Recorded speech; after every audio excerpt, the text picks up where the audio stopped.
Thanks for coming back. I'm the naturopath. Greetings. Best diet for gastritis.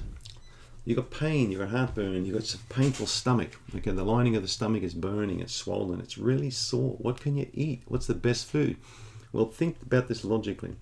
You're going to go to Google and you're going to Google all these foods. You're going to say, don't eat acidic foods, don't drink alcohol, don't eat spicy foods, avoid dairy, avoid gluten, avoid sugar, avoid. You get sick of all these avoids. It's all fairly well, but here's the funny thing. Some people with gastritis can drink coffee perfectly well. Now you might go, this guy's nuts. Here he goes again, talking about all these things, you know. Just because a web page tells you to avoid a certain food, it doesn't mean to say you need to avoid it. You need to avoid what's irritating your stomach, okay? Now, common sense, all right?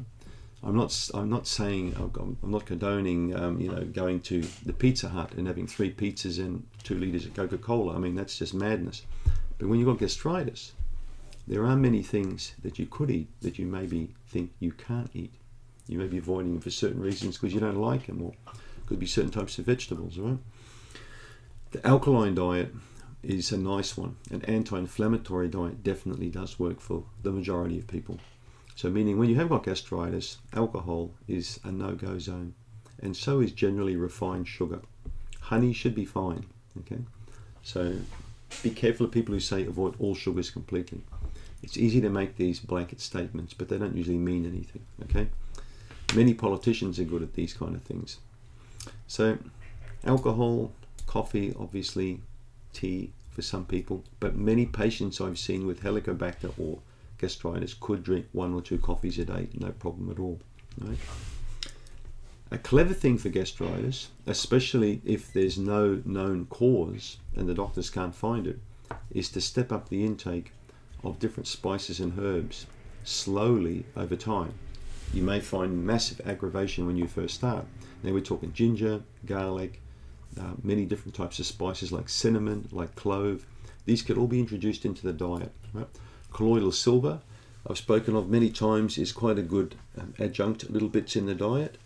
Aloe vera can also help many people with gastritis, so get some aloe vera drink.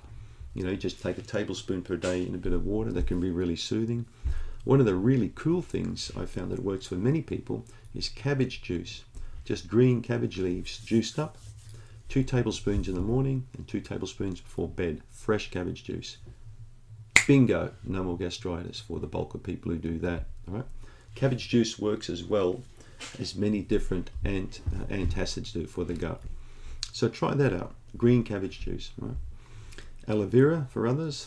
But as I say, if you eat or drink any food and it flares the stomach up, write it down and make a mental note of all those foods. You might see some link between the type of foods or drinks. But there's ways and means of not having bad attacks of this gastritis all the time. Try the cabbage juice, it works. Thanks for tuning in.